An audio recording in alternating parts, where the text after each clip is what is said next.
Ladies and gentlemen, welcome back to The Caring Economy with me, Toby Usnik, on Spotify. Today, we're really honored to have my new friend and colleague, Damon Jones, who is the Chief Communications Officer of the $67 billion consumer goods giant P&G, also known as Procter Gamble, and traded on the New York Stock Exchange. Damon, we're going to jump right into it. As you've known from past interviews I've done with other peers of yours, ours, my audience wants to hear a little bit about your story, your narrative, and basically how did you get where you got, and what particularly of interest is to me and my listeners is the pivot points. When did you make decisions to go left versus right? How did you recover from a hit? How did you jump toward an opportunity? In as deep a detail or as broad a way you want to go about it? Sure. Thanks for having me, Toby. I grew up in Detroit. My mother worked for the UAW for more than 30 years, and that was my really first experience into organizing, right? Which was, politics and getting people to be active in their community has long been a passion of mine. So was really involved in a lot of, typical youth activities, the student government, the community groups. Went and got a degree from Xavier University here in Cincinnati in journalism because I really liked storytelling. And I thought at that point in time that I would be a TV reporter, but then eventually didn't really want to be the guy standing outside in 3 feet of snow telling everyone else how cold it was outside when they were inside. So took a slight detour, picked up some business classes, and eventually started off at P&G, not knowing a lot about the world of soap or consumer products. But I think at the end of the day, found work that I cared about, work that I was passionate about, a company whose values I aligned with. And 23 years later, here we are, and it's been a wild ride. What I would say is from my background, I often describe the formative experiences not all happening from being in an office. I think about of course, the corporate experiences that I've had, but also the volunteer experiences that I've done with nonprofit, some experience that I've had working on the Democratic campaign as incredibly influential in giving me both the skill set and then the agility to adapt to a variety of situations. And I think many of those different things inform my leadership and my working style today. Great. I'm actually, I love when sort of things harmonize or there's kismet in the world. I'm actually born in Ohio, so I'm from the northern part of Ohio. So I love that you went to school in Cincinnati at Xavier, and then spent some formative years in Birmingham, in Michigan. So actually, I know Detroit and the whole Renaissance Center, and maybe we'll come back to that in today's conversation about how Detroit has ebbed and flowed through the years and how corporates in particular have stepped in to help with this latest recovery. So tell me, I love the fact that you were doing organizing, or your mom was, and you were around it early on. I actually think of CSR as a campaign. It's an ongoing campaign, as I write about in The Caring Economy. There's never really a point of arrival, because if you're exercising it like a muscle and doing it regularly, you just get stronger and better at it. So that's kind of my take on it. But tell me a little bit about P&G's take on corporate social responsibility, and as the chief storyteller for this incredible 186-year-old brand, you've got a legacy that you're stewarding in a really profound way. So what does CSR mean for you and for P&G? Frankly, the way we define citizenship for us is we like to get caught doing the right thing, right? We build citizenship very much into the way that we do business. And because of that, it's often said that it's the work of the many and not the work of a few. So of course, within our communications and advocacy organization, we do have people spending full-time, jobs thinking about, how can we improve the lives of the communities where we live and work. But more importantly, we've got thousands of people thinking about how do they do that as they go about their day-to-day job. So if you're in a manufacturing if you're in a manufacturing plant, thinking about what goes into that plant and what comes out is part of your job. If you're in marketing and you're supporting a brand like Tide, your job is not just to sell more soap. Your job is to figure out how do you have a big business impact and a big community impact when you do that. So as we think about citizenship, we've defined a number of focus areas, like many different companies have, that say, hey, not only do we want to do the right thing day in and day out, we define some areas where we want to have disproportionate impact. Where can we use our voice, for example, as an employer of nearly 100,000 people around the world, setting a standard for what a good living wage is, particularly in times where you have many companies and many people worried about, what is their livelihood and the impact of their livelihood during coronavirus. And so it's those types of questions of really combining the day-to-day business with the impact that we can have. Another example is when we think about our voice as the world's largest advertiser, knowing that the images that we send into 5 million homes day in and day out, how do we do so responsibly and how do we do so thoughtfully? That makes a big difference because those images shape how communities see each other and it shapes how people see themselves. So we really build it into how we build the business. It's the job of many different people. And because of that, we have a wealth of ideas and ways to implement those visions around the world. I love that concept that representation matters. It really does.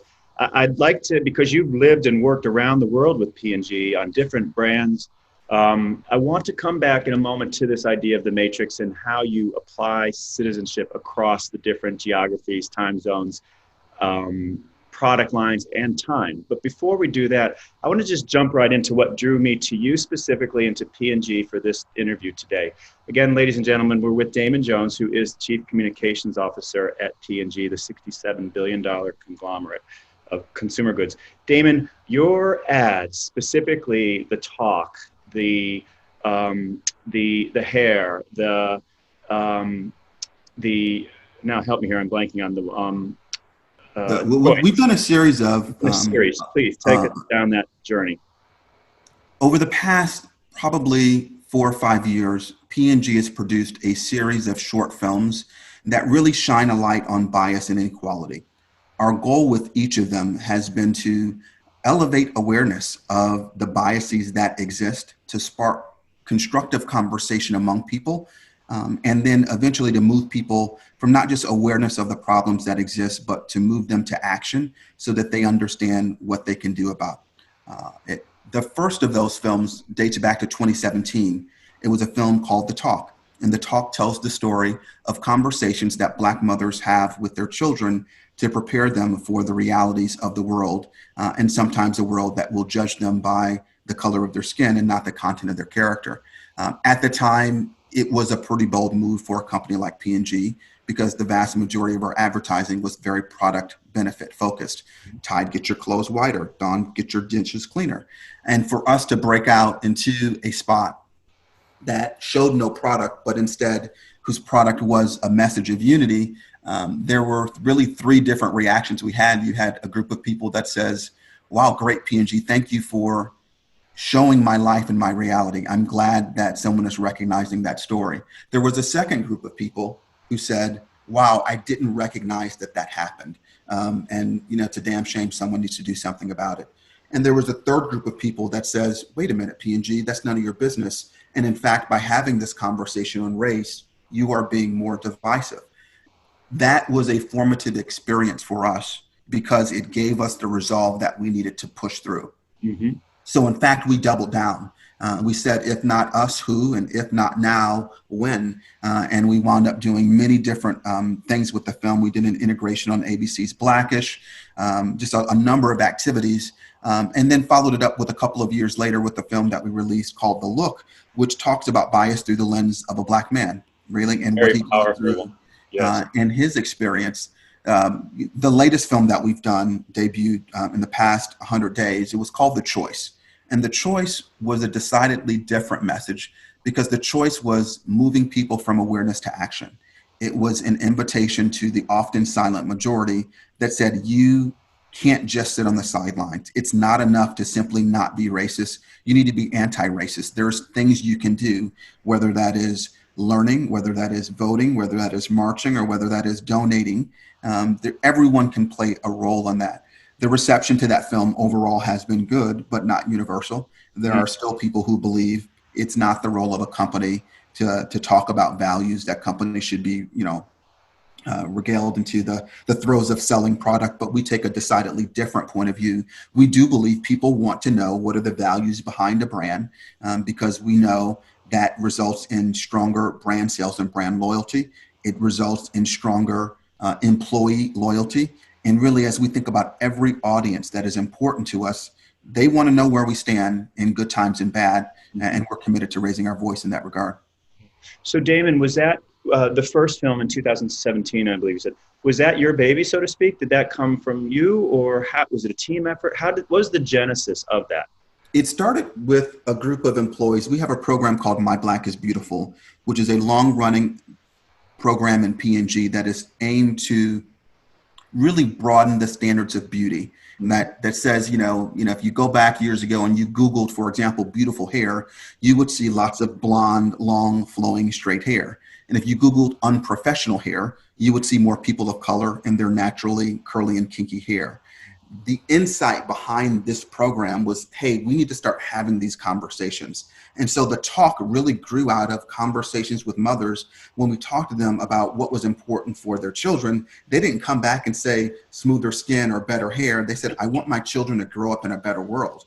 And it was this epiphany like, whoa, we're on to something big. And so the creative team went off and came up with the idea and brought it to me and said, hey, what do you think? Could we pursue it? And the answer was a resounding yes, and we accelerated, and years later it became an Emmy award-winning program. I've seen all of the films, and they're really Oscar worthy, I have to say. In a short amount of time, to tug on the heartstrings and to inspire people to act is just profoundly powerful. You do an amazing job there at P&G under your leadership, in my view. And I know what makes them really unique, though, Toby, because there's a lot of films that are out there, is they're grounded in real human insight, right? And unlike sometimes what you see in political ads or things that really are trying to make a different point, what we found that is when you can bring to life what people are telling you in their own personal and vulnerable moments, that's when you get really good creative. Yes. Well, in particular, I'm thinking of the look. When you watch that film, wow, without words, one is able to feel and see the implications of everybody in the scene and what their role is in discrimination. It's so subtle and so powerful. So I will be sure to, put the hashtag in for this podcast. Let me ask you about that in terms of the brands that are still delaying in what I would say doing the right thing, taking the move to become anti-racist. Some of your competitors in the food space, I know you've divested of food, but I saw ConAgra, Mars, Quaker Oats. They all in the past month have put to rest old racist stereotypical labels from Aunt Jemima, Uncle Ben's, Mrs. Buttersworth. I haven't looked at their stock prices. My hope and expectation is they didn't take a hard hit for that. But what do you say to the business person who is in that decision-making moment right now in the era of George Floyd's murder and Black Lives Matter? Doing the right thing, quote unquote, is still a very scary thing. And how do you coach someone who's got to make that decision? I go back to the talk. There were some scary moments back in 2017. The type of hate mail that we got was unprecedented. Wow. We had people that said, wow, P&G, of all the things you can be doing, there was a scene in the film that called into question the safety of of a young Black guy. And people came after and says, oh, you're anti-police. We believe that we can be for equality and not be against anything else, right? So it's an and, not an or. The other thing that I'd say is that doing good and doing the right thing is both good and it's right for business. If we just take the concept of equality, right? If women are getting paid the same thing as men, that's great for the economy. That's more GDP. That's what we need. If Hispanics and Blacks and Asians are all on parity, that's equality. That's good for business, right? So I think as we do many of these programs, we have to take the long-term view as to why we're doing it, because in certain instances, there will be business benefit, some that's measurable and some that's not, and there will be risk. I think what separates the companies who do it well is they ensure that they do it in a way that is very authentic.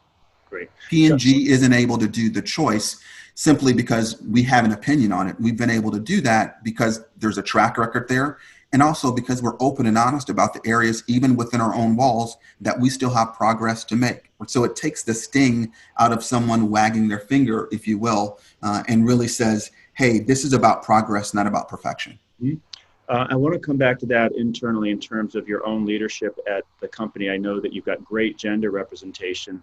And from the leadership that I looked at on your site, you've got it's predominantly white and very few people of color. You're one of the few. What kind of work is being done internally, to the degree you can share? Because I know, some things are evolving or being developed, but what can you tell us about the leadership and its diversification within P&G? I say it's an ongoing process. Several years ago, we had some very tough discussions internally to the company, and there was universal recognition that we weren't doing what we needed to be doing. Mm-hmm. Our CEO at the time got up and for the first time ever put up the diversity statistics in a global webcast, Mm-hmm. and said, here's where we're at, and here's where we want to be, and let's have an honest conversation about the delta that's there. Great. Right.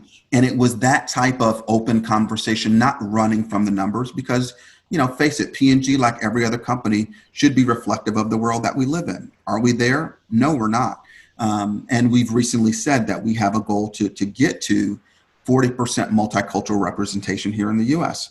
We're still got, more than a dozen points to get there, but we're not letting the fact that we're not perfect prevent us from having that conversation. And that's a piece of advice that I share with people is, hey, we can believe that this is the right thing to do. Let's talk about where we're at. Then let's talk about a plan to close the gap. So we don't run from it. We acknowledge it. And we acknowledge that there are some low hanging fruit that we can do. And those are things that we're doing, making sure that every time we go out and we recruit a class, we're frankly over recruiting for women, over recruiting, for ethnic minorities. But it also makes us take a hard look at what is the attrition figures, what are the promotion figures, and you have to disaggregate the data, because when you say, well, I just want to get to 40%, well, let's break that down. Let's talk about region of the country. Let's talk about level in the company. Let's talk about those things in there. And so while we still have a lot of work to do, I personally remain a fan of what we're doing because we're very clear on the goals. And when you know that you have a problem, you can actually deal with it. Mm-hmm. And where I don't want to be in a situation is where we're denying the fact that we've got a challenge or an issue. Yep, that's fantastic. Ladies and gentlemen, we're with Damon Jones, the Chief Communications Officer at P&G. Damon, I write in The Caring Economy about brands being built from the inside out. And if your employees aren't on board, then you'll have a positive impact with your citizenship efforts, your CSR efforts, but it won't be optimized.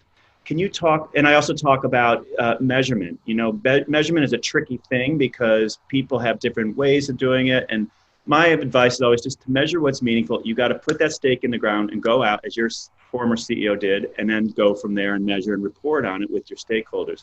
So talk to me a little bit about the way in which you're catalyzing within P&G your employees.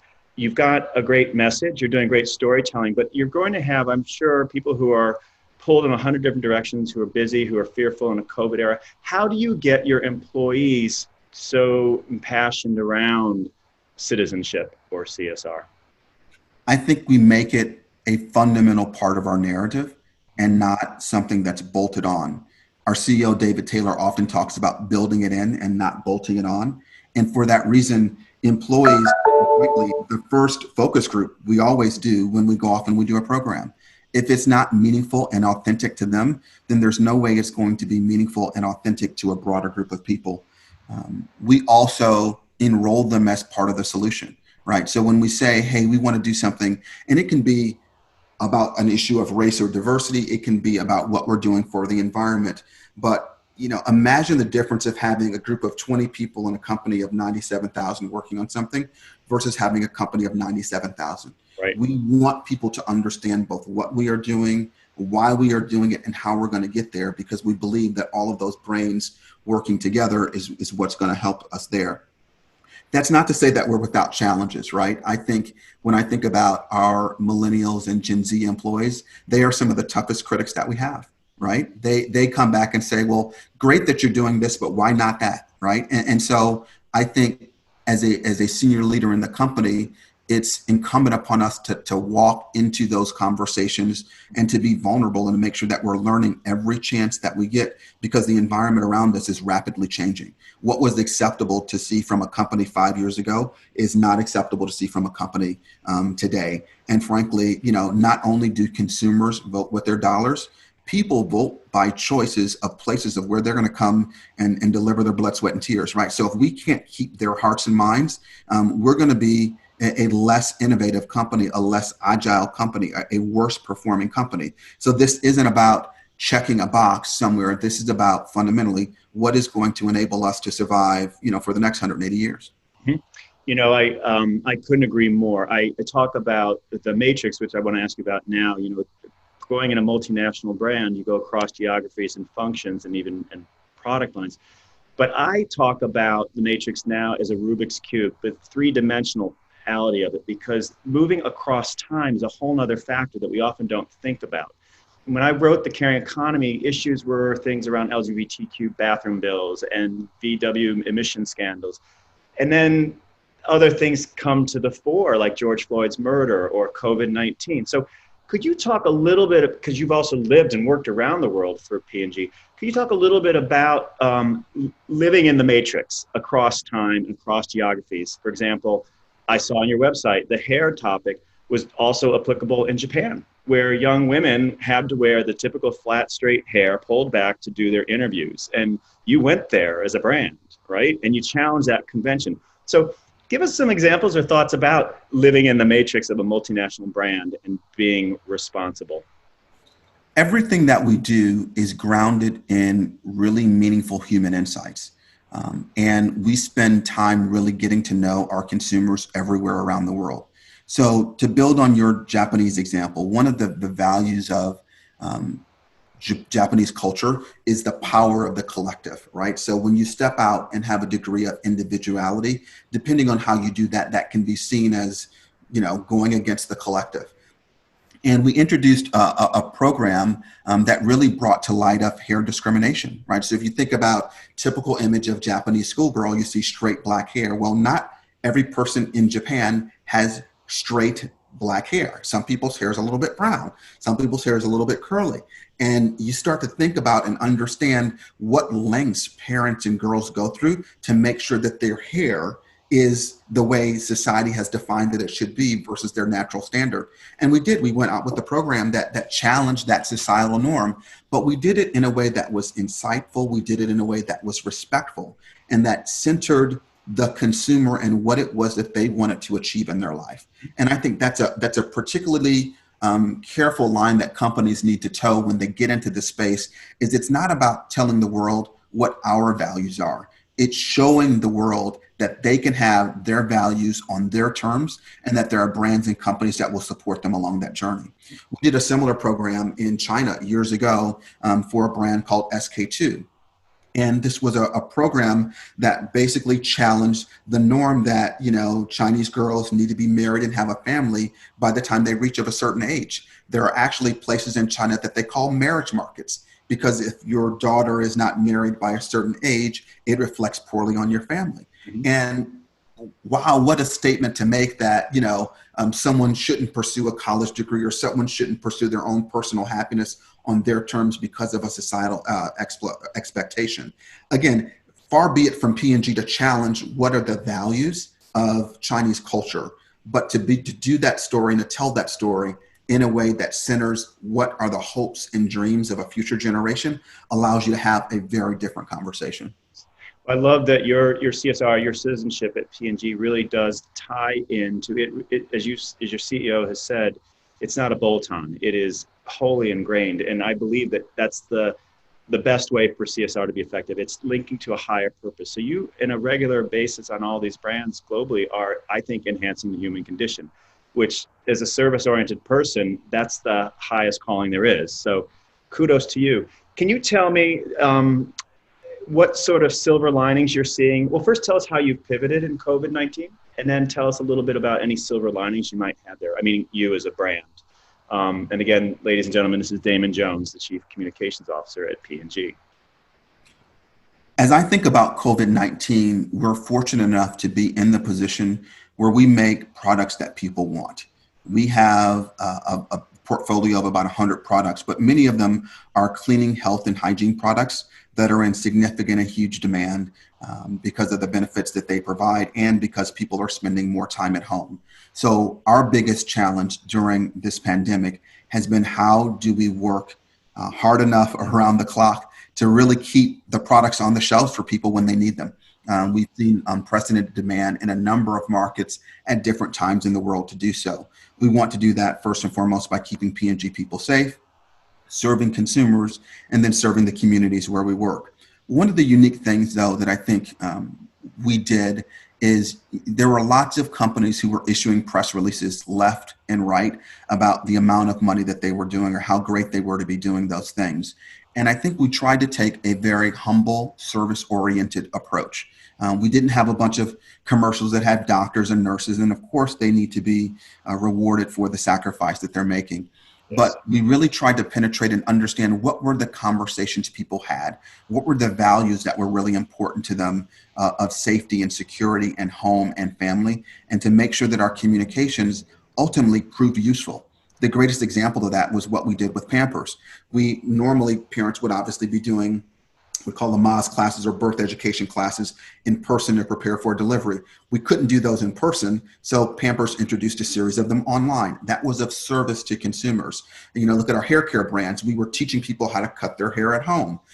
Tide Dry Cleaners was doing laundry for doctors, nurses, and first responders free of charge. So really, as a brand, you have to answer the question, how can I be useful to people when they need it, right? And those are the indelible memories that we believe people will have when times get back to normal, whatever normal may be. But we try to take a deliberately service-oriented, non-exploitative point of view in everything that we do. Yes. And keep it about the people and the work and not about the company. So, I'm mindful of the time. We are running down. I'm going to ask you a question that builds off of that, and I won't ask the question without answering it myself first, which is going to be your favorite or longest used product within the P&G stable. For me, it's Crest toothpaste. I've used it my whole life, and it ties into one of my biggest lessons in life, which I always say to people, the most attractive thing anyone can wear is a smile. So I love Crest. What about you, Damon Jones, the CCO at P&G? What's your most used or favorite product? That's kind of like asking someone which of their children do they love the most. So what I'll say is one product that I don't run out of in my house is Febreze. It's a fabric spray. It was actually one of the early projects I worked on back in 1999, bringing to life a new market. But it's just something that gets you out of a bind, whether it's in a car or on a trip or around the house. It's a little thing. You may not think about it, but when something doesn't smell good, you don't feel good being around it. So I'll put Febreze in the spotlight today. I love your honesty. Damon, any final thoughts for our audience about responsible business, pearls of wisdom? I want to have you back another day. We haven't even gone into sustainability and environment. I know you guys are taking epic moves in that space, but any final thoughts before we have to sign off? You know, I think about actions of a company. And companies are no more than groups of individuals that have values and principles, but that are coming together in a common purpose. And if I look at a lot of what we've done, I think I credit the fact that we have an incredible group of people who want to impact the communities where they live and work. They want to do it in the right way and in a sustainable way. And that's what enables us to do that. Doesn't mean that we get it right. Doesn't mean that we're perfect all the time. But we really try to bring multiple points of view together, hash it out. We don't always agree on exactly how it's going to land, but when you do that in a spirit of true recognition of the world around you. You do it in a spirit of service to the people that you serve, and that is both your shareholders and your consumers. You get a really good balance. And so for me, you know, as companies and individuals reflect on what they can do, I often say, you know, do what you can with what you have where you're at. And just think about, how do you want to look back on this experience, whether it's the time in the US that we're dealing with race relations or whether it's COVID-19, and what are the stories you want to tell your children? about the impact that you had. And I believe service can happen as much through a government or a nonprofit lens as it can through a corporate lens. And I think I'm just determined to use the platform that I've been gifted to make a difference. Well, Damon Jones, you are going to have a great legacy. You already do at P&G. And of course, P&G has a great legacy as a brand itself. I want to thank you again for joining us here on The Caring Economy with me, Toby Usnik, on Spotify. We'd love to welcome you back, and stay safe. And until the next time, thank you again. Thank you, Toby.